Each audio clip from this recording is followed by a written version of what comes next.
Entonces, perdonar un poco la presentación, que es, bueno, pues un problema técnico, se ha cortado el vídeo a la mitad y bueno, pues ya está, era nada más que un poco el vídeo de presentación. Buenas tardes, como he dicho, bienvenidos al Teatro Calderón, una tarde más con nosotros en la Asociación Masip. Para mí es un honor poder presentar hoy este acto, que en un principio pues está hecho sin ánimo de lucro. Nosotros nos dedicamos nada más que a la divulgación del misterio. Y si me permitís, como ya me voy haciendo mayor, pues me voy a poner las gafillas para leer un poco. Bueno, os hemos invitado a venir a este espacio, más que nada pues, para un poco el tema, un poco de reflexionar, dialogar y a ver una apertura de mente sobre el tema de los grandes misterios, ¿no? Uno de los grandes misterios que nos acompañan durante la humanidad ha sido la vida después, o sea, la vida, perdón, lo que sucede después de morirnos, ¿no? Y más en concreto, pues, qué puede haber del más allá. Esto es un misterio que hoy por hoy, pues todavía no sabemos qué es lo que hay, no podemos tener nada claro, pero sí queremos pues, aprender sobre todo de personas como las que hemos traído hoy al teatro para que nos enseñen lo que ellos han vivido y sus experiencias, y sobre todo las experiencias que le han contado estos pacientes que han tenido muerte clínica y han regresado. Desde la asociación pues queremos agradeceros vuestra presencia, especialmente a vosotros, pero también a las personas que nos han apoyado durante todo este trayecto para poder llegar a este punto de hacer la conferencia. En especial, pues bueno, al aula de pensamiento, que es nuestro compañero de viaje, que nos acompaña prácticamente en todos los últimos eventos que organizamos, que apuestan por la cultura en Motril y que siempre están pues, dispuestos a echar un cable a cualquier asociación que esté dispuesto a hacer algo que sea lúdico. También queremos agradecer, por supuesto, al Ayuntamiento pues, todos los medios y recursos que aporta para poder hacer estas conferencias, a los medios de comunicación, como a Telemotril, a El Faro, a Motril Digital, todos ellos que han dado una cobertura al evento y que bueno, han hecho que llegue a vuestros oídos esta actuación. Y bueno, pues poquito más, lo único, haceros reflexionar luego, vamos a tener un poquillo de debate y haceros reflexionar sobre este punto, sobre esta materia. Y sin nada más, pues voy a dar paso a Manuel Domínguez, que es el moderador de este evento, y él os va a ir presentando a los conferenciantes y todo, ¿vale? Pues muchas gracias y bienvenidos.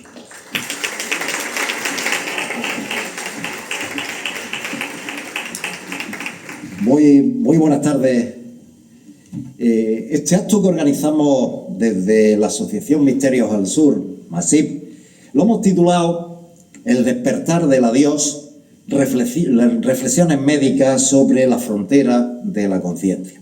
Fijaros, el ser humano y los seres vivos en general estamos sujetos, ya sabéis, a un ciclo continuo de vida y de muerte.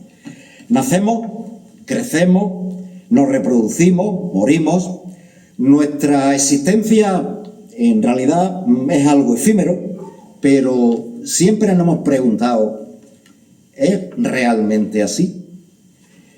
Numerosas creencias religiosas, filosóficas, proponen que no existe la muerte como tal.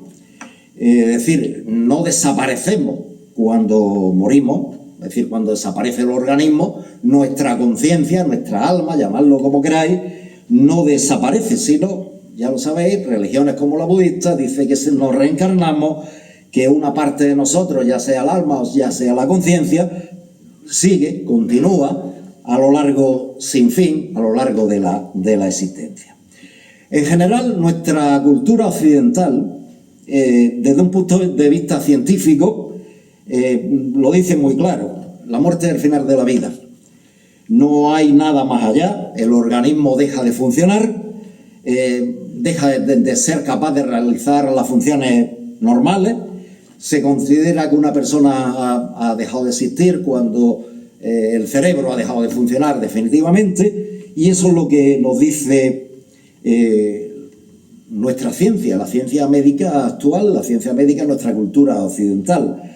Pero la muerte en realidad no es un proceso súbito, sino que realmente lo que hace es que es un proceso que se prolonga en el tiempo y que unas veces más rápido, otras veces más despacio, siempre ocurre. Pero realmente nuestro organismo deja de funcionar cuando dice la ciencia que se muere. Hay tradiciones y creencias que dicen que esto no es así, y que continuamos. Nuestras propias creencias religiosas dicen que no es así, que la vida no termina con la muerte. Pero cuando el cuerpo deja de funcionar, ¿qué ocurre? ¿Qué supone para la persona? ¿Hay vuelta atrás? ¿Hay algo después? ¿Qué opina la ciencia? ¿Qué dice la ciencia médica? ¿Hay vida después de la vida? ¿Hay vida después de la muerte? Y realmente es lo que queremos hablar esta noche aquí. Es decir, establecer una especie de debate, una especie de mesa redonda con las opiniones, pues, de 4 personas que desde el punto de vista de la ciencia médica nos van a contar un poco sus planteamientos, sus pensamientos, sus creencias desde el punto de vista desde la ciencia. Tenemos 4 personas y a todos ellos les queremos agradecer que hayan participado en este acto que hemos organizado. El primero que cito es a don Francisco Herrera Fernández, cirujano, más de 40 años de profesión de cirugía, jefe del servicio o jubilado ya del servicio de cirugía del Hospital de Motril. A don José Carlos Rodríguez López, médico de primaria, de familia, conocido en Motril, habrá atendido a miles de motrileños a lo largo de sus más de 40 años de carrera profesional. A don Jesús Cabeza Jiménez, que aparte de poeta se ha pasado 32, 33 años en el servicio de urgencias como médico, en el servicio de urgencias de nuestro Hospital de Motril, y que todos conocemos su labor. Y al final, pues también tenemos a don Fernando Martínez Atienza, que indudablemente no se ha dedicado a la medicina directamente, es médico también, pero ha dedicado sus 40 años largos también de profesión a la docencia, a enseñar a generaciones de motrileños desde sus clases en el Instituto La Zafra, desde técnico de laboratorio, medicina de salud ambiental, es decir, un montón de formación desde el punto de vista sanitario, y también contamos con Fernando en esta mesa redonda. A todos ellos los hago pasar. Adelante, por favor, y espero que le deje un fuerte aplauso porque todos ellos han dedicado un gran parte de su tiempo, de su vida, a la medicina y al desarrollo de nuestra ciencia médica. Adelante, por favor.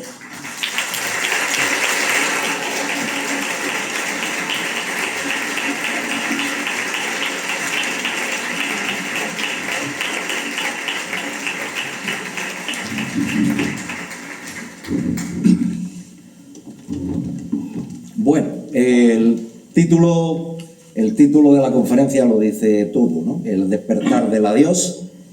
Las reflexiones que hacemos desde el punto de vista médico sobre la frontera de la conciencia. ¿Termina la vida con la muerte? ¿Hay algo más? Es lo que planteamos. Y yo quiero empezar haciéndole una pregunta a todos, que me gustaría que la respondieran indudablemente cada uno de ellos. La pregunta es muy simple, la pregunta que casi todos nos hemos hecho muchas veces. Desde el punto de vista de la ciencia médica, ¿es posible la vida después de la vida? ¿La ciencia puede responder a esta cuestión o estamos hablando exclusivamente de lucubraciones filosóficas o religiosas? ¿Qué opináis? Jesús, empezamos contigo. Buenas noches a todos, ¿se oye bien?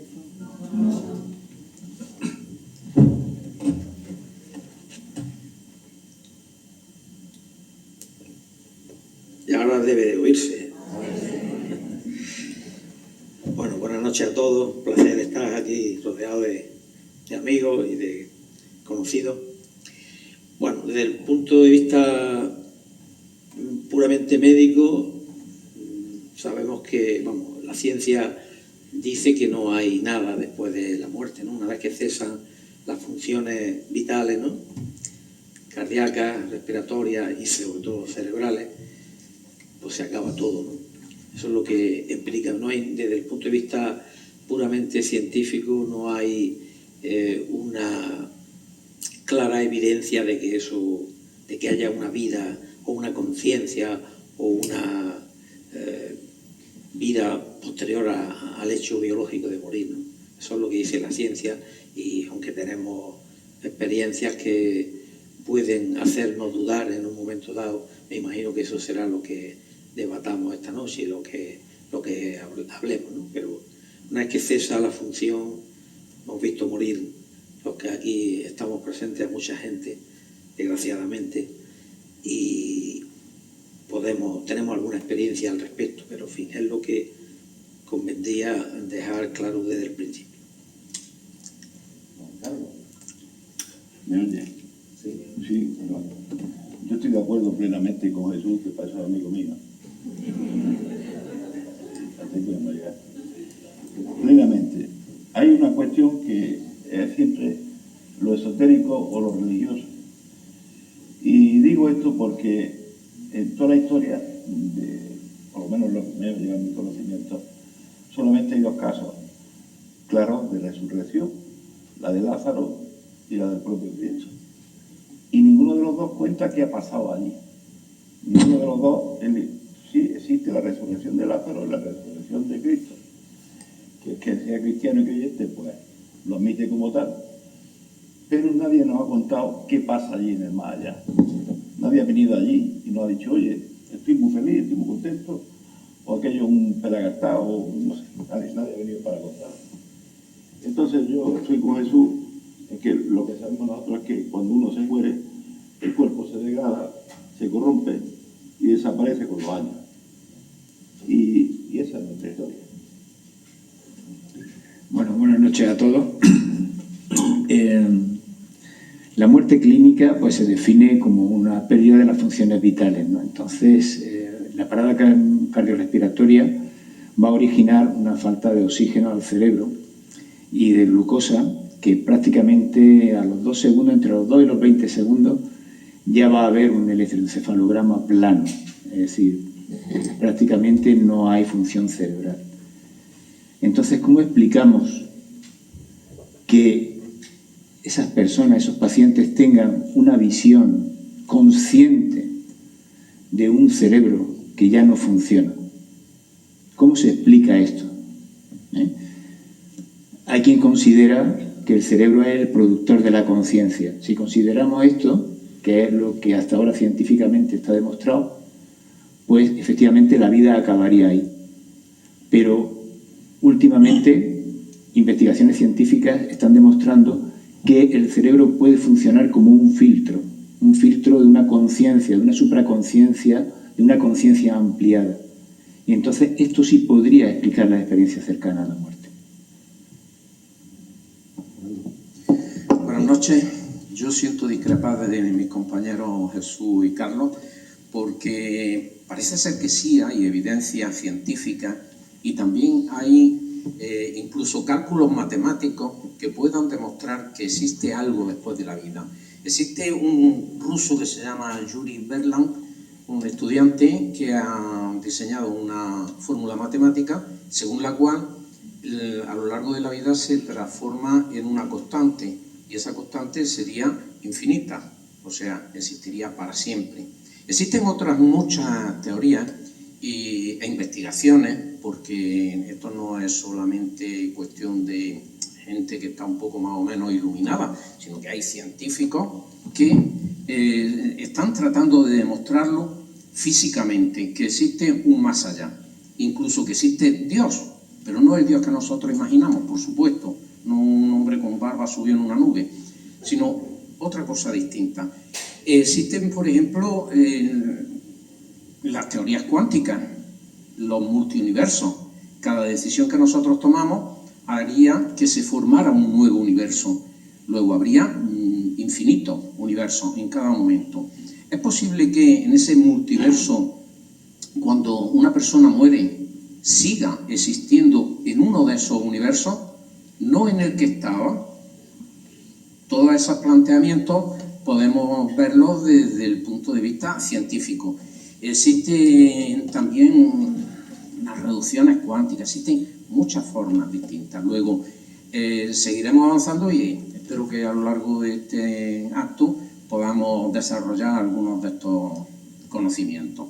En base a estos planteamientos, la ciencia médica podía decir que una persona puede volver a la vida después de la muerte. Es decir, una persona después de haber sido declarada clínicamente muerta, ¿es posible desde el punto de vista de los conocimientos científicos actuales volverla a la vida? ¿O es una mera elucubración de las películas fantasiosas del cine? ¿Es posible? ¿Hay datos científicos que puedan...? Bueno, hombre, tanto como volverla a la vida, una persona resucitar una vida se está haciendo. Es decir, Sam Parnian es un intensivista americano y está trabajando en un proyecto que se llama el Proyecto Lázaro, concretamente, que lo que intentan es preservar, dar el máximo tiempo posible a esas neuronas, esas células corporales neuronas, que son las que antes van a sufrir ese deterioro, el darle el mayor tiempo posible para que durante ese tiempo intentar reanimar al paciente. Esto ocurre en hospitales, obviamente. No sirve una persona que no la encontremos muerta después de 4 días o un día o en la calle, no vamos a poder resucitarla. Pero si ocurre una muerte en un hospital o cerca de un hospital, se intenta, por un sistema que han ideado concretamente Sam Parnia, concretamente bajar la temperatura a 32 grados, inyectándole un gel especial, y sobre eso actúan y pueden conseguir que durante 6 horas intentar salvar a ese paciente. Creo que hay un futbolista congoleño que lo salvaron justamente con ese sistema, ¿no? Pero lo que resucitar a una persona que ya clínicamente está muerta, es decir, que hemos dejado de reanimarlo, con un certificado de defunción ya escrito, decimos, esta es la hora, a esta hora ha fallecido, obviamente ya después de eso no. Es decir, la ciencia no admite, por lo tanto, ese tema que tanto se habla desde el punto de vista religioso o desde el punto de vista filosófico, de que una persona se puede volver a la vida, es imposible, ¿no? Desde el punto de vista científico me refiero. No, la palabra sería reanimar. Una persona, Volver a la vida, no sé si se oye. si está clínicamente muerto, pero en el momento que nosotros podemos reanimar a esa persona, aunque hay un electrocardiograma o un electroencefalograma plano, ¿no? Puede volver a la vida si se actúa inmediatamente. Yo he trabajado en urgencias, como sabéis todos, haciendo una reanimación cardiopulmonar avanzada, ¿no? Pero es una cosa, porque cuando se produce la asistolia, esa línea horizontal, ¿no?, que vemos en las películas de que el corazón se ha parado, si se actúa inmediatamente con una reanimación, puede sacar uno al paciente de una parada cardiorrespiratoria, ¿no? Pero luego, cuando el corazón se para ya de una forma definitiva, el cerebro sí puede mantener, digamos, se ha hablado Paco, unos segundos, se habla de medio minuto, un minuto, una actividad eléctrica, aunque el corazón haya dejado de funcionar, ¿no?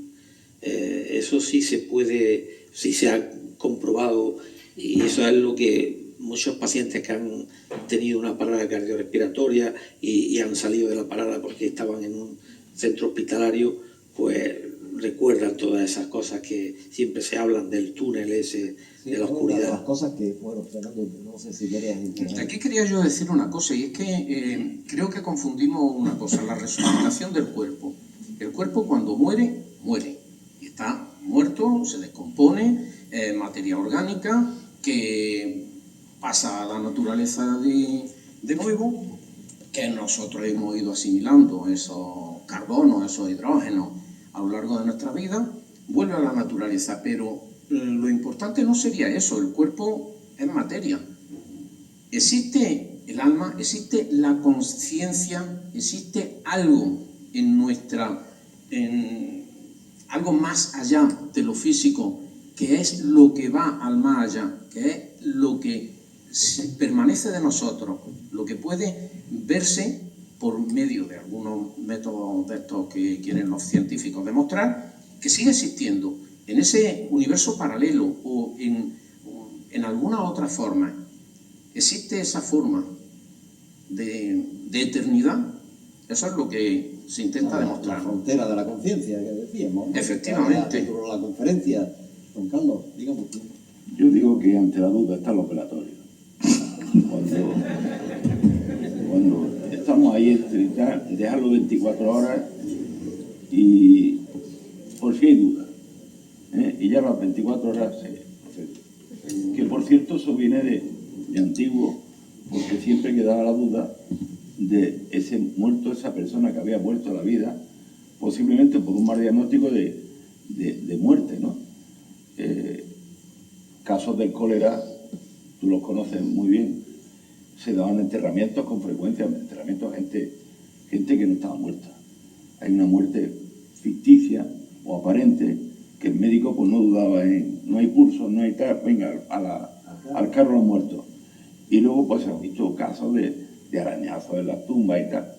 Bueno, ese es el origen de los velatorios, seguro. Luego pues las dudas siempre las tendremos, a pesar de la ciencia que nos dice que la muerte cerebral, pues se dan casos donde ha vuelto otra vez a latir. Es complejo, es complejo. Esa división nos tenemos que meter ya en lo esotérico o meternos en lo religioso. Es decir, las personas tenemos nuestras creencias, unos sí, otros no, unos de aquí, otros de allá, pero la educación nuestra nos hace pensar que existe un alma, que existe una posibilidad de un más allá. Sí, es verdad que otras de las cuestiones que siempre se plantean con este tema es la famosa experiencia cercana a la muerte, ¿no? Incluyen elementos comunes, eso que Jesús contaba, los túneles de luz, la sensación de paz, de serenidad del cuerpo. Siempre está la pregunta, ¿es un fenómeno realmente todo este tipo de fenómenos que cuentan la gente que han tenido experiencias cercanas a la muerte son cuestiones neuropsíquicas, neuroquímicas, o es realmente una evidencia de lo que hablábamos antes, de la persistencia de la conciencia? ¿O es solamente la ilusión que crea un cerebro que está fallando y que indudablemente crea visiones? Bueno, parece que no son alucinaciones. Y no son alucinaciones porque, en primer lugar, tienen una estructuración lógica. Es decir, a diferencia de la... tienen esa estructuración lógica y mientras que otro tipo de... no me sale la palabra. Bueno, alucinaciones, pues son totalmente absurdas. Son absurdas, no tienen una coherencia y todos los pacientes que han sufrido esta experiencia cercana a la muerte, pues coinciden en una serie de matices, una serie de percepciones con alguna diferencia de matiz, pero son prácticamente, independientemente de la cultura que tengan, de la religión que tengan, son prácticamente lo mismo, ¿no? En segundo lugar, este tipo de experiencia cercana a la muerte no se olvidan nunca. Es decir, el paciente la ha vivido con tal realidad, son hiperreales, no la olvidan nunca. Las alucinaciones se olvidan pronto. Se olvidan pronto, incluso se avergüenzan las personas que la han tenido de haberla tenido o de contarlas, ¿no? Y en tercer lugar, las experiencias cercanas a la muerte dejan un efecto psicológico para toda la vida. Te hacen cambiar hacia una persona mejor, a identificarte con la gente que tienes, con la naturaleza, te hacen más empático con los demás. Es una especie de redención, ¿no? Mientras que las alucinaciones no tienen este efecto. Hay una cuestión muy curiosa, y es que se produce un fenómeno que se llama la lucidez terminal, y es que muchas personas, cuando van a morir, una hora antes, unos minutos antes, unos días antes, de pronto se les ilumina el cerebro. Gente con un deterioro cognitivo muy grande, con demencias, con tumores cerebrales, traumatismos craneoencefálicos, etcétera, que estaban absolutamente con su conciencia apagada, experimentan una resurrección de esa conciencia durante un tiempo que les permite muchas veces despedirse de la familia, porque además lo hacen en paz, lo hacen de forma serena. Ese fenómeno yo lo veo relacionado con las experiencias cercanas a la muerte, y que también nos plantea muchos dilemas, porque, vamos a ver, una persona con una demencia profunda que no recuerda ya ni a la familia, no recuerda nada, ¿por qué de pronto empieza a recordar? Querrá decir, digo yo, que ese conocimiento está dentro de su cerebro, o no está dentro de su cerebro, está en otro sitio y de pronto viene a él. Yo te lo puedo explicar. Explícame. Vamos a ver. Eso dentro de la experiencia cercana a la muerte, es lo que se llama experiencia fin de la vida. Como he dicho antes, el cerebro lo podemos considerar como productor de conciencia o como un filtro de conciencia. Imagínense que nuestro cerebro es un receptor de radio, un transistor, ¿no? Y nosotros, cada uno de nosotros, tenemos una frecuencia, una emisora. Tenemos ahí una emisora y no podemos salirnos de esa emisora.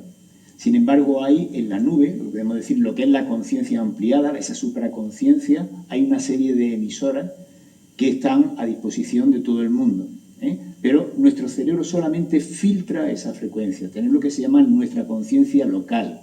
Tenemos nosotros esa conciencia. Ese filtro que es nuestro cerebro no nos deja coger otra frecuencia. Estamos un poco encajonados en nuestro cuerpo, en nuestro cerebro. Entonces, no nos deja acceder a esa conciencia. Muchas veces habrán oído que después de un traumatismo, una persona que no sabía hablar un idioma o tocar un instrumento, pues un traumatismo, toca perfectamente el piano o habla un idioma que nunca había hablado. Se llama el síndrome del sabio adquirido. Eso tiene una fácil explicación, y es que en ese momento su receptor de radio, ese cerebro, ha sintonizado otra frecuencia, que no era la que él tenía. Entonces, diciendo lo que, aludiendo lo que ha dicho Fernando, nosotros vemos a esa persona que está en el lecho de muerte, está despidiéndose bien, ha llegado al fin de su vida, o con un Alzheimer, o perfectamente lúcido. Pero en ese momento su cerebro empieza a fallar. Ese filtro empieza a fallar. Ya no filtra tan bien. Y entra en contacto su cerebro, su conciencia local, con la conciencia, con la supraconciencia. Y a partir de ahí es cuando tiene esa lucidez, cuando puede ver algún familiar cercano. Incluso se ha visto que personas que acompañan a esas personas en el hecho de muerte pueden participar de esa experiencia cercana a la muerte. Así que sería un momento en el que ese cerebro falla ese filtro y entonces deja establecer un poquito contacto con lo que va a pasar. Jesús, si queréis intervenir. Hasta donde yo sé, todo lo que cuentan, así siempre esa experiencia del túnel, ¿no? Que está todo oscuro y hay como una ventana de luz al fondo de... Eso, hasta donde yo sé, es porque las neuronas, se pierde el campo periférico. El campo visual periférico no funciona bien. No sé por qué se puede interpretar. El campo. El campo...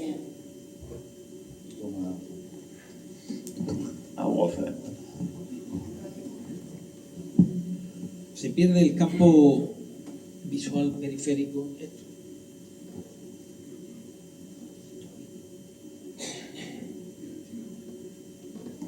Ahí te lo electrocuta eso.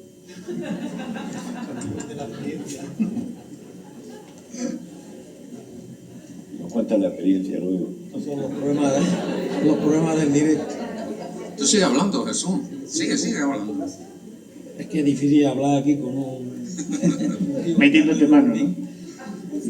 Se pierden los campos visuales periféricos, como pasa también con ciertos tipos de ictus o un tumor cerebral, que puede uno perder el campo temporal o nasal, ¿no? Y no ver el campo visual completo, ¿no?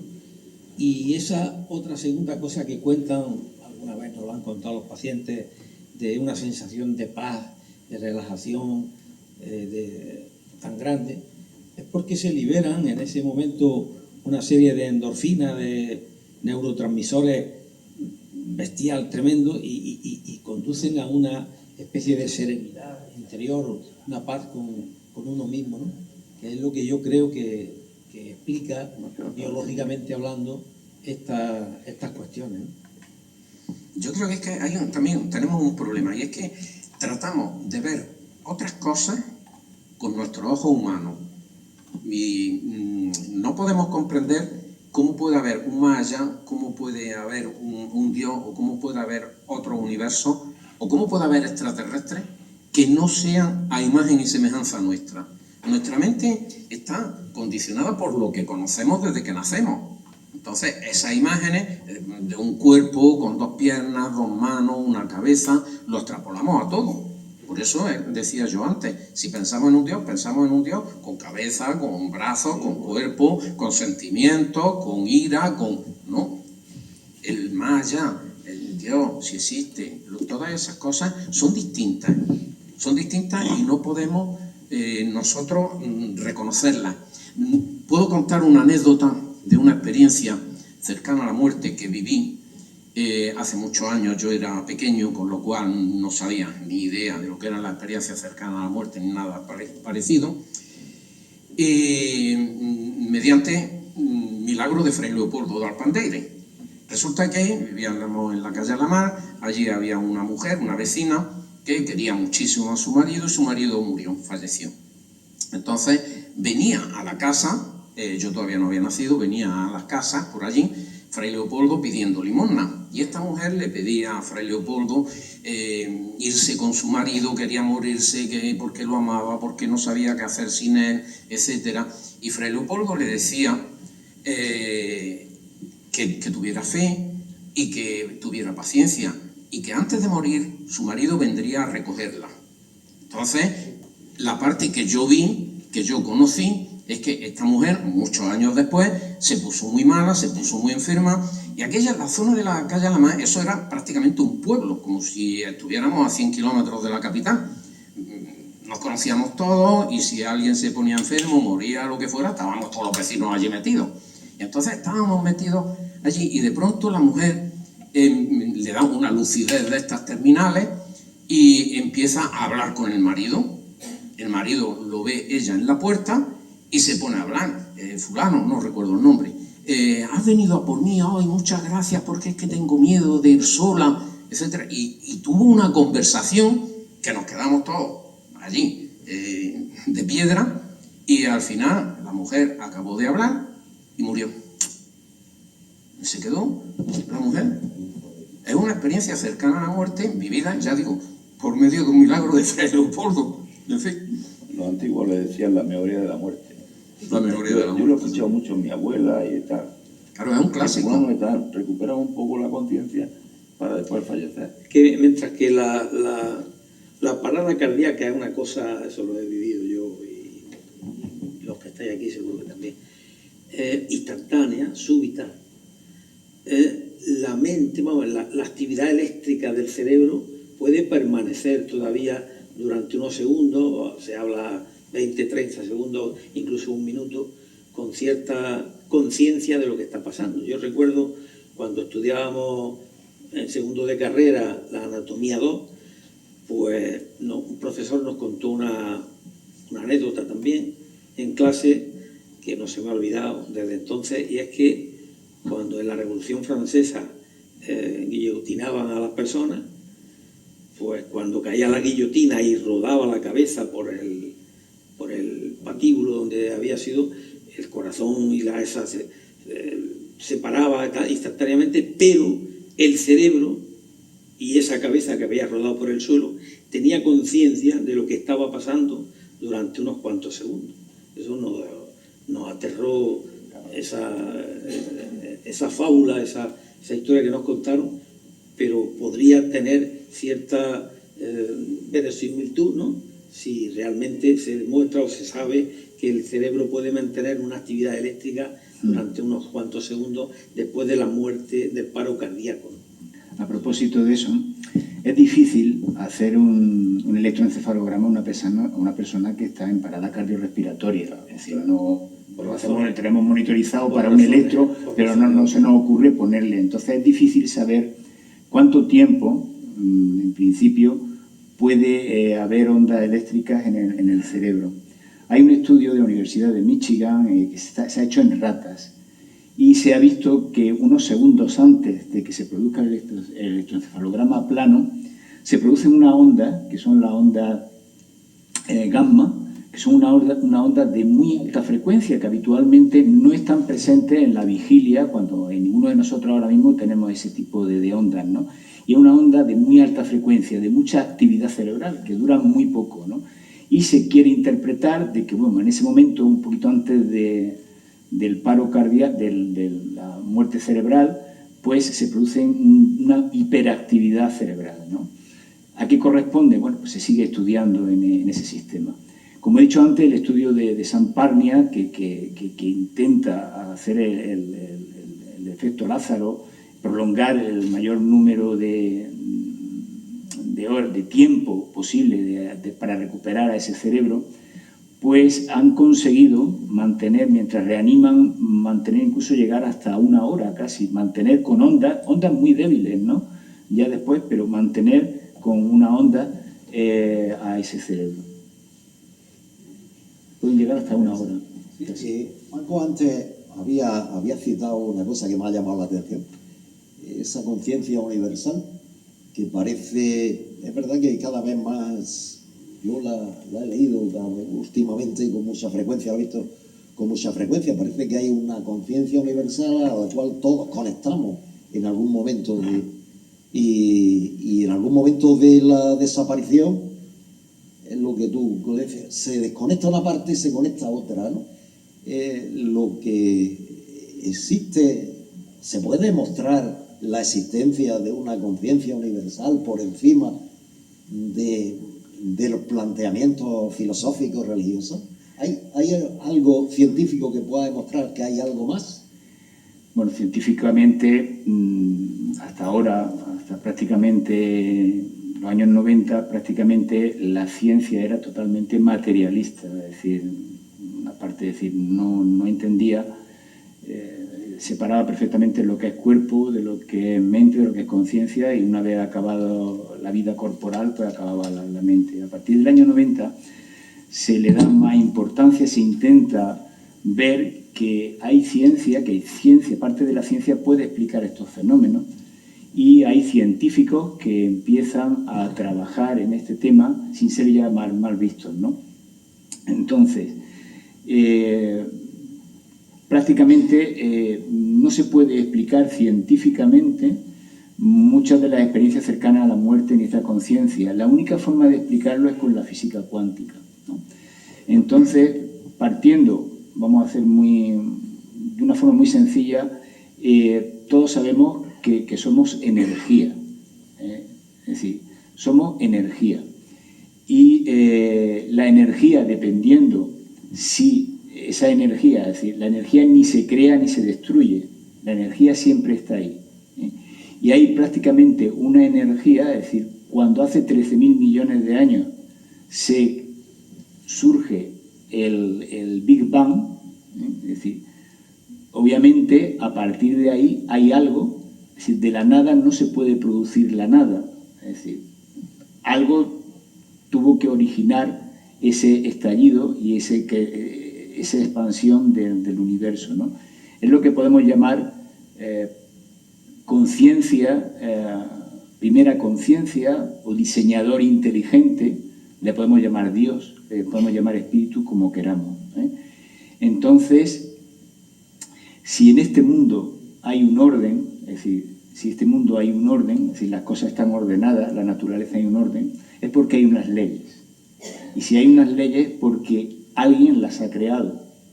Y como digo, esto es fuera de la religión, esto es totalmente espiritual, espiritualidad. Le podemos llamar, como he dicho, primera conciencia, conciencia cuántica, diseñador inteligente, Dios, Yahvé, Alá, como queramos, ¿no? Entonces somos energía. Esa energía primera, de la cual formamos parte todos, ¿eh? Es decir, estamos unidos todos en esa conciencia. Si la energía, lo sabemos desde hace ya tiempo, y eso es científico, si la energía la colapsamos, es decir, convertimos esa energía en materia. Y si está menos colapsada, esos átomos están menos unidos, pueden ser partículas u ondas. Entonces, de ahí, es decir, ahora mismo nosotros estamos, nuestro cuerpo está totalmente, nuestra conciencia está colapsada, estamos colapsada en nuestro cuerpo, todo. Pero si nosotros, esa materia, es decir, nuestro hígado son células, nuestras células son moléculas, nuestras moléculas son átomos, nuestros átomos son electrones, si los metemos son bosones, son quarks, es decir, todo eso es energía, somos onda. Por eso formamos todo parte de esa conciencia universal, de esa supraconciencia. ¿Alguna cosa? Yo hay una cosa que quisiera preguntarle a Paco. Vamos a ver, la experiencia cercana a la muerte, porque una cosa advierto, yo vengo aquí con más preguntas que respuestas. Porque es un tema en el que no nos podemos ver directamente, entonces tenemos que interpretar, pero para eso está la ciencia. O es que alguien ha visto un electrón alguna vez en su vida y lo ha saludado, hola, bueno, ¿cómo están? No lo creemos porque indirectamente lo hemos visto. Yo quería preguntarle a Paco, ¿hay experiencias cercanas a la muerte positivas y negativas? Sí. Se supone que un 5% prácticamente hay experiencias cercanas a la muerte negativas. Son totalmente, lo pasan mal, luego con unos efectos psicológicos que les perduran, ¿no? No se sabe, se ve, parece ser que son personas que han tenido a lo largo de su vida pues una serie de hechos, de actos que no han sido todo lo buenos que deberían de ser, ¿no? Entonces, uno de los ítems que se recogen en la experiencia cercana a la muerte es la revisión de vida. Es decir, personas que han tenido esa experiencia cercana a la muerte reviven toda su vida en un momento. Y parece ser que esa revisión de vida, según cuentan ellos, no es que pase su vida, sino que ellos viven todo lo que han hecho, pero lo viven desde el punto de vista suyo y desde el punto de vista de los demás. Así que si le han hecho daño a una persona, ellos sufren ese daño, ven lo que han hecho. Entonces, no solamente a personas, sino a animales, a la naturaleza. Es decir, en un momento ellos se sienten como víctimas de sus propios hechos, ¿no? Y eso les hace ver y darse cuenta, por eso tienen ese efecto cuando vuelven, tienen esa mayoría o la gran mayoría, por no decir que todo, cuando vuelven a la vida, vuelven con un efecto regenerador, son otras personas distintas, son otras personas totalmente distintas, empáticas con la gente, con la naturaleza, con los animales. Hay unos versos de Luis Rosales, como sabéis, es un poeta que a mí me gusta mucho, que dicen: nadie vuelve del dolor y permanece siendo el mismo hombre, ¿no? Quizás eso va en esa línea de... Pero a mí me gustaría que habláramos, si es posible, si nos permitís, de lo que nos han contado los pacientes que han sufrido una parada, han estado cerca, en el abismo ya de la muerte. Hay siempre dos elementos que son los que nos han contado a los que hemos reanimado a esas personas. Eso del túnel, de la luz, ¿no? Una luz al final, y el estado tan placentero como que se ven salir de su propio cuerpo, y el estado tan placentero en el que se encuentran. Porque yo recuerdo eso no lo viví yo personalmente, pero me consta que a una persona que estaba ingresada en la UCI hace unos años, se encontraba en una situación clínica muy inestable, y durante una guardia, porque yo estaba de guardia pero en urgencia, no en la UCI, se paró, sufrió 5 o 6 paradas cardiorrespiratorias a lo largo de esa noche, de esa madrugada, ¿no? Y entonces lo reanimaban allí en la UCI y salía para adelante, salió para adelante en las 4, 5 o 6 paradas que tuvo a lo largo de... Y esa persona luego contaba, lo contó a los compañeros nos lo contaron a nosotros, que lo habíamos mandado desde urgencia allí, que es como si no le impidieran atravesar una puerta, que se encontraban tremendamente en paz consigo mismo, una situación muy placentera, y que éramos nosotros, o las personas que lo reanimaban, los que le impedían atravesar esa puerta, ¿no? Eso es una cosa que a mí siempre me ha llamado la atención, ¿no? Y eso se repite siempre, casi sistemáticamente, en las personas que han estado en esa situación cercana a la muerte. Sí. Hay una escala, que es la escala de Grayson, que son 19 ítems, de que han ido contando cosas que pasan. Entonces, de esos 19 ítems, la visión de un túnel, de una luz al fondo, es una de las más, lo mismo que la experiencia extracorpórea de salir del cuerpo, y del recibimiento que te hacen, pues, seres de luz, que llaman seres de luz, o guías espirituales, ¿no?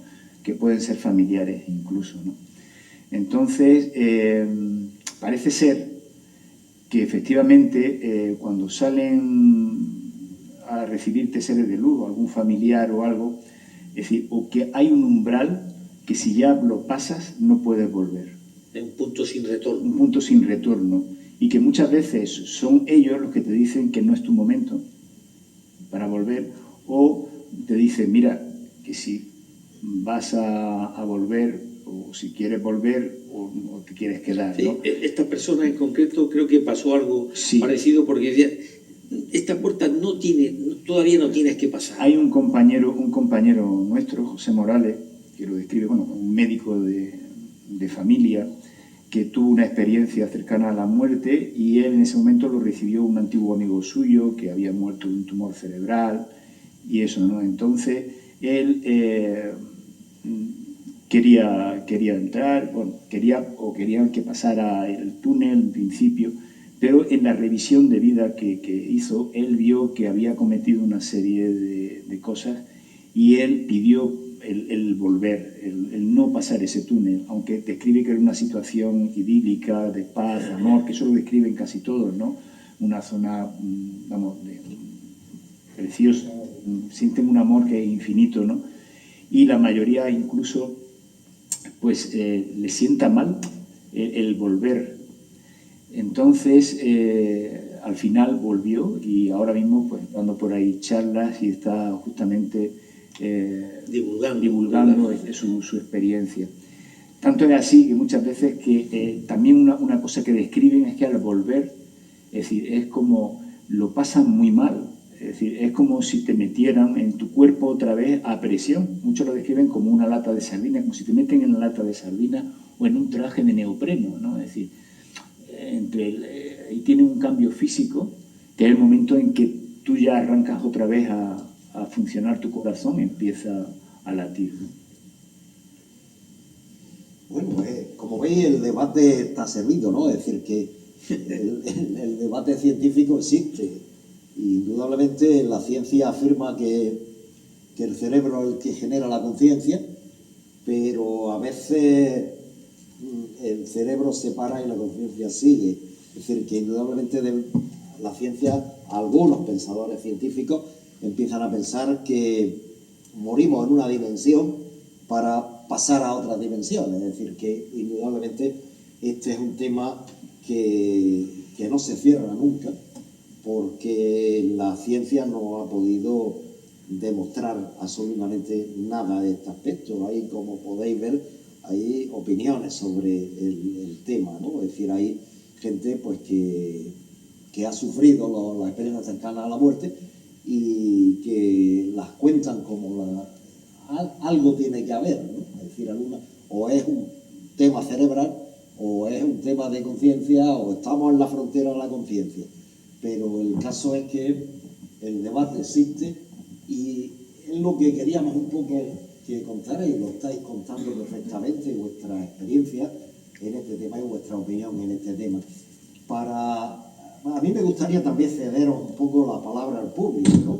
Es decir, un poco que si tenéis alguna cuestión que preguntar, aquí están los 4 doctores para responderos a lo que queráis. Creo que es un tema muy interesante para que después de una hora de charla que llevan ellos, intervengáis el público si queréis preguntar alguna cosa, contar alguna experiencia, y lógicamente pues es un momento muy adecuado para hablar de estos temas desde el punto de vista de vosotros, del público, que no sea solamente ellos los que hablen. Así que si alguien quiere intervenir.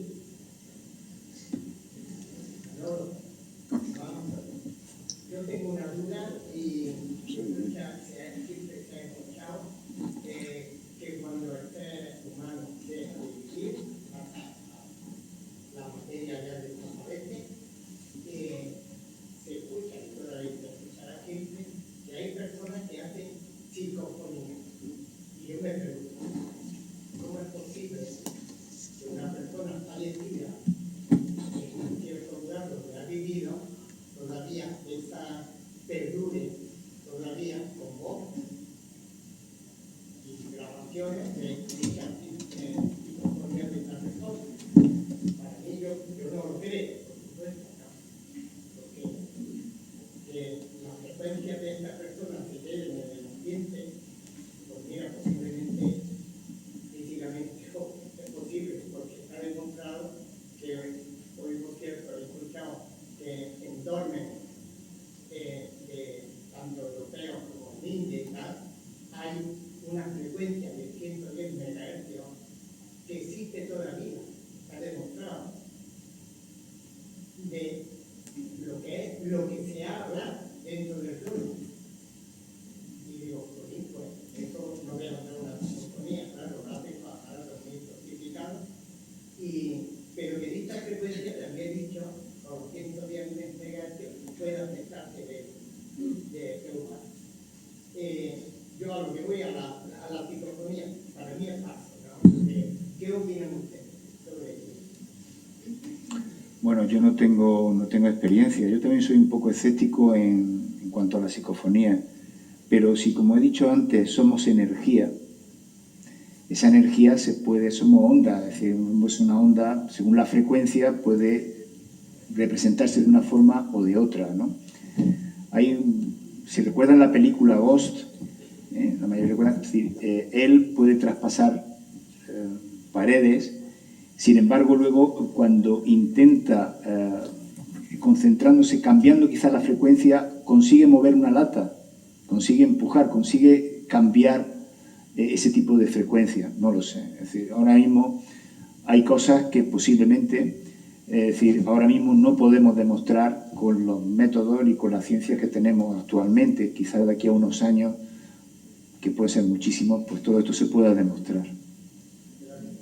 De todas formas, yo pienso que lo de la psicofonía no está directamente relacionado con un más allá, con una conciencia o supraconciencia, etcétera, etcétera, sino que sería más bien un hecho físico de que el sonido, la voz, por algunas características físicas, se ha quedado en ese sitio.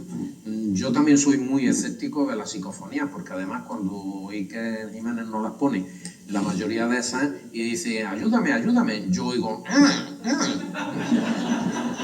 yo nunca jamás me entero de nada de lo que dicen, y ellos afirman rotundamente que hay una frase clarísima.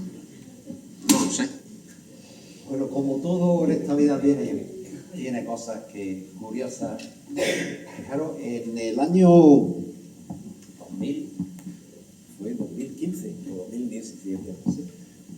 Cuando estuvo aquí Paloma. Cuando estuvo Paloma Navarrete en Motril, una de las semanas de misterio que hicimos en el aula de pensamiento, trajimos al grupo ESTA, que estaba integrado en aquella época por Paloma Navarrete, Sol Blanco y ¿quién más?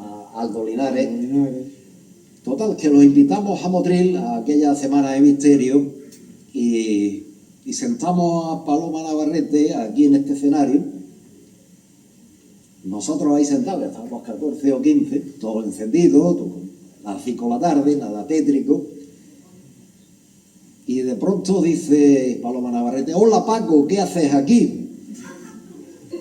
Y establece una comunicación bidireccional con una persona que yo sí sabía, porque me lo habían contado los nietos, que en el año 44, creo que fue, 42, 43, 44, estaba trabajando en el Calderón ahí, y estaba subiendo una escalera, se cayó y se mató.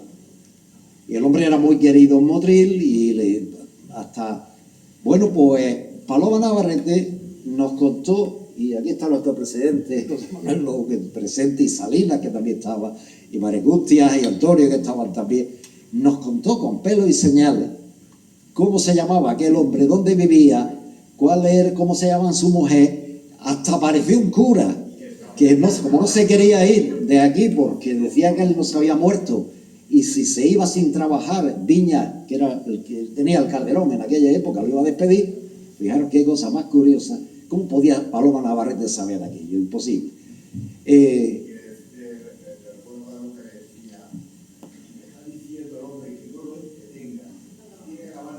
Eso es, Antonio. Una obra de teatro. Pero A lo mejor esa persona...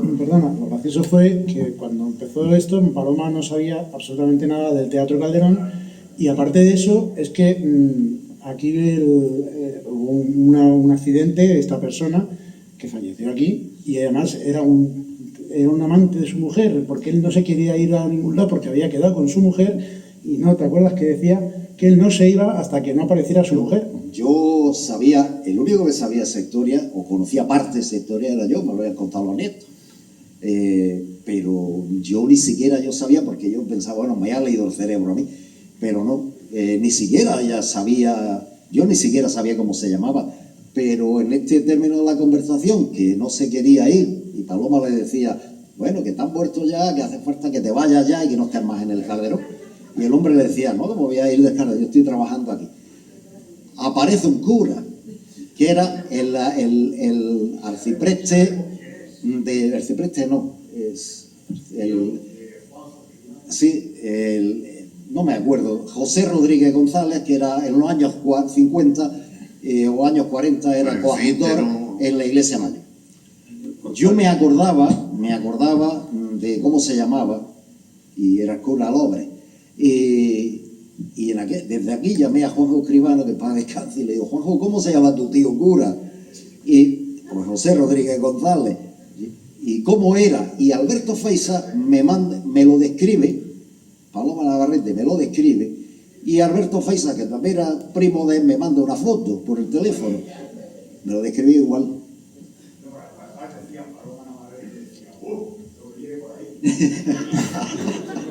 Es decir, fijaros, ¿existe conciencia después de la vida? Pues no lo sabemos, pero hay veces que es muy curioso. A lo mejor son esos universos paralelos que se conectan en algún momento o de alguna forma. Sí, todo, lo sé perfectamente. Pero además también fue en la Casa de la Condesa y el falangista de la Casa de... Sí, pero acordaros de que antes de que viniera Paloma, hicimos un vídeo que además no es que lo hiciéramos a posta, era un vídeo de control que estábamos haciendo para esta investigación, y resulta que en ese lateral, donde está ahora mismo sentado más o menos Paco, apareció una luz en el vídeo, sin ningún sentido, sin ningún...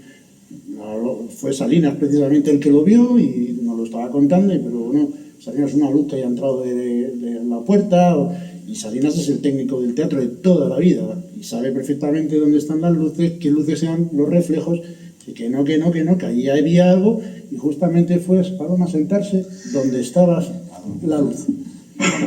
Son curiosidades, son cosas que yo, por ejemplo, quería hablar una cosa con Paco, con la conciencia. ¿No será que los videntes o personas extrasensoriales son capaces de cambiar esa frecuencia? Sí, hay personas que tienen esa capacidad de entrar, para entrar en contacto con esa ciencia ampliada no es necesario morirse tampoco, no lo he dicho antes. Se puede llegar, hay personas, los monjes budistas llegan a ese contacto justamente con la meditación, es decir, con la meditación y con la oración se puede llegar a estar en contacto con esa supraconciencia, ¿no? Entonces hay personas que tienen esa capacidad de entrar en contacto con esa conciencia ampliada, con esa conciencia universal.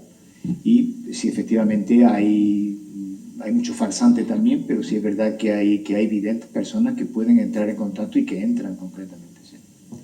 Bueno, yo creo que ya hay una contestación a lo que yo iba a preguntar. Yo iba a decir que qué explicación le da la ciencia a esto que se está comentando. Yo creo que ya lo ha dejado claro, ¿no? Sí, ahora mismo podemos explicarlo con la ciencia, con la biología cuántica, que también está prácticamente en pañales, ¿no? Pero yo estoy seguro que cada vez hay más investigaciones, porque hasta ahora dentro del mundo científico estaba mal visto, es decir, científicos que se dedicaran a estudiar este tipo de temas. Se les tachaba de locos, totalmente de paranormales, pero cada vez se le está respetando un poco más y se están dedicando a investigar estas cosas. Yo creo que de aquí a unos años, cuando tengamos incluso mayores tecnologías y eso, podremos conseguir ir aclarando una serie de aspectos de este enigma. ¿Más intervenciones? Sin embargo, hay una cosa curiosa, perdón un segundillo, y es que me dio por buscarlo y mirarlo. Parece que en los últimos 100 años el 90 y tantos % de los premios Nobel de ciencia, o sea, de física, química, matemática y esos temas, son creyentes. Sin embargo, solamente el 35% de los de letras, o sea, los escritores, los filósofos y gente así. Sí. Cuando siempre nos han dicho, no, yo que soy científico y como científico tengo que ser ateo. Y ahora resulta que no. Últimamente la teoría que se está barajando ahora donde se produce la conciencia en el cerebro, que son en los microtúbulos, la teoría Orchard de Hameroff y de Penrose. Penrose le dieron el premio Nobel en 2020 y son físicos que vienen trabajando y efectivamente son gente que cuanto más estudian el fenómeno y más tienen explicación, pues más se convencen de que hay algo fuera y cada uno, dependiendo de sus creencias, pues lo lleva a un crecimiento de la espiritualidad o a una religión, ¿no? Últimamente estamos viendo también en nuestra sociedad pues que hay un crecimiento de la espiritualidad, ¿no? En busca de la espiritualidad.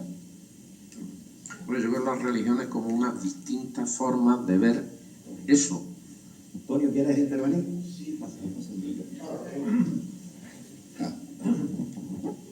Casi todos hemos leído infinidad de casos de experiencias cercanas a la muerte que están publicadas fundamentalmente por médicos norteamericanos, ¿no? Son los que llevan más trayectoria en este tema. Y siempre hay algunas que son especiales, por así decirlo. Una de ellas es lo que a mí me gustaría que lo comentarais, cómo se puede explicar el hecho que yo voy a relatar ahora. Creo que es una paciente en un hospital de Estados Unidos que está en la primera planta, si no recuerdo mal. Los detalles posiblemente se me olviden. Y que presuntamente fallece. Ella tiene esa experiencia cercana a la muerte, sale de su cuerpo, observa la escena desde una parte cenital, ve toda la intervención de los médicos intentando salvarle la vida y llega a esa sensación de paz permanente y tal. Bien, ella empieza a moverse libremente, su espíritu, digamos, su alma, como queramos llamarlo, por el propio hospital y llega hasta la planta quinta. Y en la planta quinta, ahí creo que estaba la sección de cirugía, estaban operando a alguien. Y entonces ella, cuando regresa de esa experiencia, relata con pelos y señales las conversaciones que los médicos y enfermeras tenían en el quirófano de la planta quinta. Entonces ese caso, por ejemplo, a mí me llamó mucho la atención porque es que eso no puede explicarse de ninguna manera. Y desde el punto de vista científico es absolutamente inexplicable que ella pudiera atravesar, fuera capaz de escuchar en esa situación en la que ella estaba, lo que le estaba ocurriendo 4 plantas más arriba, evidentemente en ese hospital. Por eso son casos que son muy paradigmáticos, sé que de esos hay varios, que son muy difíciles de explicar desde el punto de vista científico. Sí, bueno, sí se puede explicar desde el punto de vista científico. Se puede explicar con la física cuántica. Hay dos parámetros de la física cuántica, que es la superposición y la superposición cuántica y el entrelazamiento cuántico. Esto es muy difícil, pero que se puede explicar. El entrelazamiento cuántico significa que dos partículas, milésimas, si una partícula están entrelazadas con entrelazamiento cuántico, lo que hace uno lo puede hacer otra a distancia. Entonces, si en ese momento tú eres energía y estás sintiendo una cosa, la puede estar sintiendo otra partícula, otra parte de ti en un sitio a distancia. Incluso se ha visto en la antípoda, no solamente en la quinta planta, sino en la antípoda, ¿no? Y superposición, entra también lo del gato de Schrödinger, que en fin, que lo habría oído decir, en dos estados, una cosa está en dos estados dependiendo en el momento que lo mido. Pues el gato está muerto o está vivo, pero hasta que tú no abres la caja, ni está muerto ni está vivo. Es decir, hasta que tú no lo mides, o cuando tira una moneda cara o cruz, es decir, los dos estados son posibles, ¿eh? Hasta que tú no mides, o no es cara o no es cruz, pero mientras existen los dos a la vez, ¿no? Por eso digo que sí tiene una explicación física, que sería, obviamente yo tampoco no soy físico cuántico ni puedo explicarlo, pero que sí hay una explicación para eso. Por eso digo que últimamente parte de esos ítems que hemos ido hablando de salir del cuerpo, de atravesar paredes, de ver, o al mismo tiempo, todo eso ocurre al mismo tiempo. Es decir, que tú dices, he hecho una revisión de vida, he subido a eso, he visto cómo mi cuerpo salía, cómo me reanimaban, he visto lo que estaba pasando en el quirófano de al lado, cómo atendían eso. Además he visto a mi madre, he visto el túnel, he pasado por tal sitio y luego he visto los pensamientos y esto, y han venido a esto, y he visto a mi madre. Y eso ha ocurrido en los 2 minutos que te han esto, ¿no? Incluso has viajado a sitios donde no has estado nunca, sin embargo has estado allí, ¿no? Y te describen con pelo y señales ese sitio, ¿no? Es decir, sí se le está buscando una explicación. Ahora se puede buscar la explicación teóricamente con la biología cuántica, la física cuántica. ¿Más intervenciones? Sí, si existe alguna estadística respecto de las personas que tienen este tipo de experiencias, ¿qué porcentaje de personas que están por morir tienen esta experiencia de ver a seres queridos que van a buscarlos, o personas que aparentemente están muertas y vuelven a la vida, ven el túnel o eso? Y creo, si hay una estadística, ¿y por qué algunos sí, algunos no? Y esto es un poco para las dos posturas, ¿no? ¿Por qué a nadie se le va no a todo el mundo se le va la frecuencia, y por qué no a todo el mundo la liberación de endorfinas o el cercenamiento de la visión lateral la hace ver el túnel? No pasa ninguna de las dos cosas siempre. Esa es la pregunta. Bueno, sí, ahora te contesto. Puedo contestar. El estudio Edward II, que se acabó en 2020, pues habla de sobre 567 pacientes que hizo este San Parnia entre Inglaterra, que él estuvo en Inglaterra y luego en Estados Unidos, trabajando en la Universidad de Nueva York. Recopiló 567 pacientes que se habían parado, habían tenido una parada cardiorrespiratoria y que habían salido. De esos 567, el 18% tuvieron una experiencia cercana a la muerte real, es decir, que pudieron contar todo lo que hemos dicho antes, de una con una determinada ítem y otros con otros completos y eso, ¿no? Un 18%. En algunos casos se habla que más. Melvin Morse es un pediatra que ha trabajado con niños que han sufrido parada cardiorrespiratoria y lo han sacado adelante, ¿no? Se ha visto que en los niños esta frecuencia es mayor.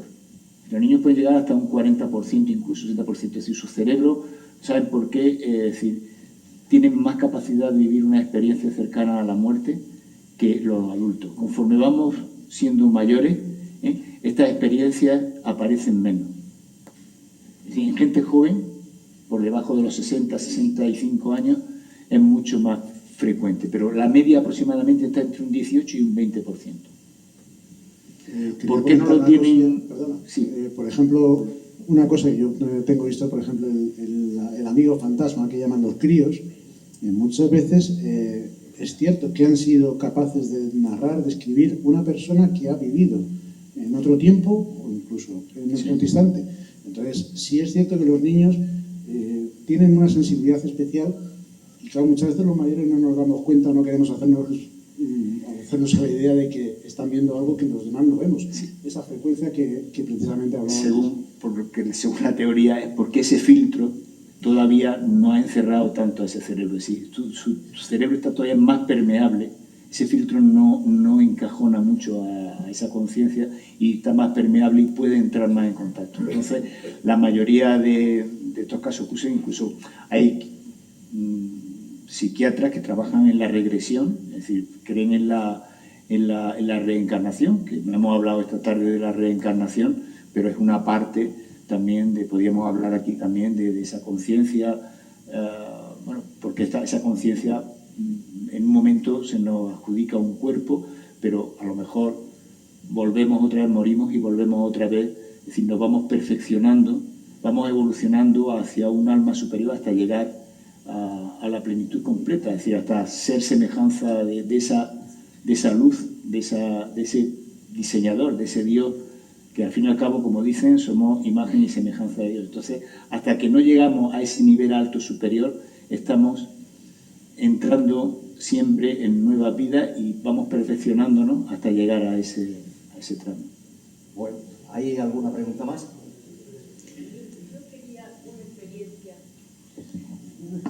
Buenas noches. Lo mío es más sencillo. Verá, yo tuve una experiencia de que me moría. Entonces estaba en la cama, no me podía mover, pero mi mente era lúcida.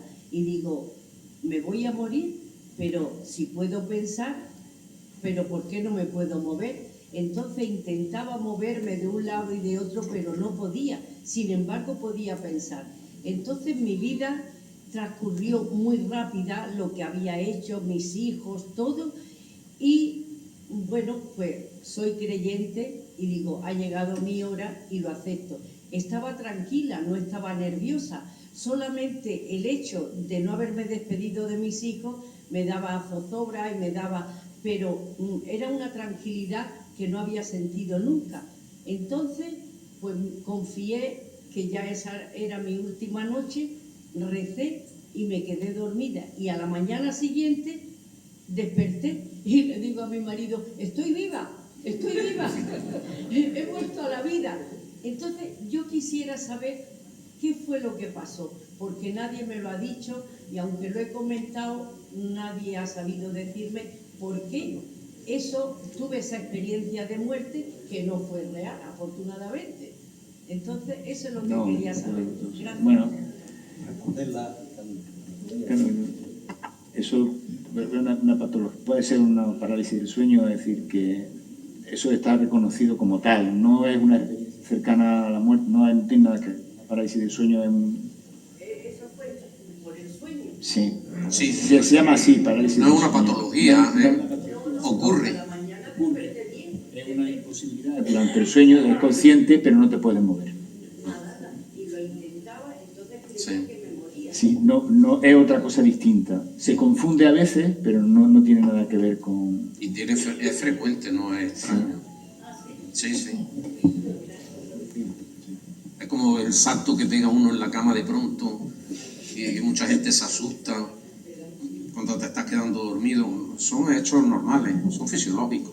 Bueno, es el momento de los visitantes de dormitorio. Es verdad que aparecen ahí, ¿no? En ese estado de vigilia. Dicen que en la parálisis del sueño es cuando aparecen los visitantes de dormitorio, ¿no? Que muchísima gente tiene esa experiencia, ¿eh? Conozco a alguien Muchísima. que lo tiene. Bueno, pues terminamos aquí, son las 10 menos cuarto. Tampoco os queremos tener aquí mucho más rato.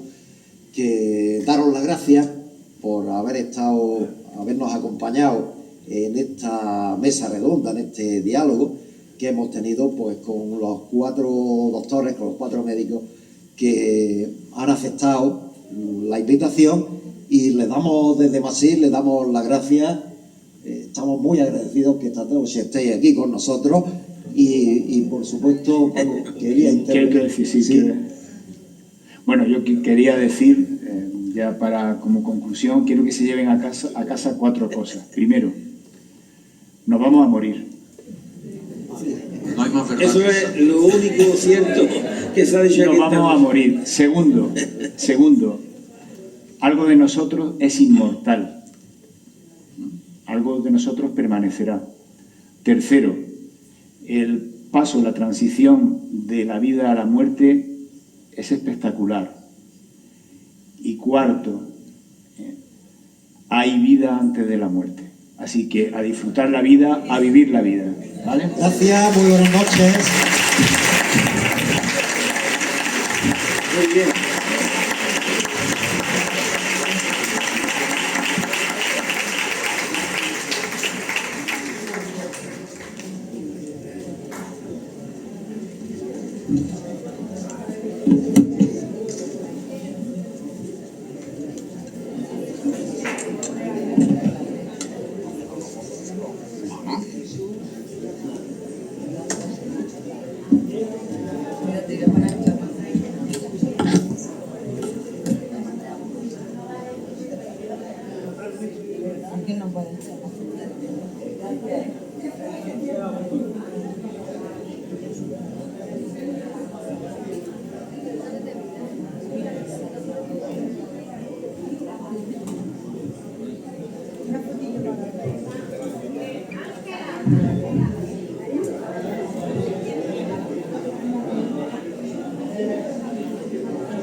Ah, vale.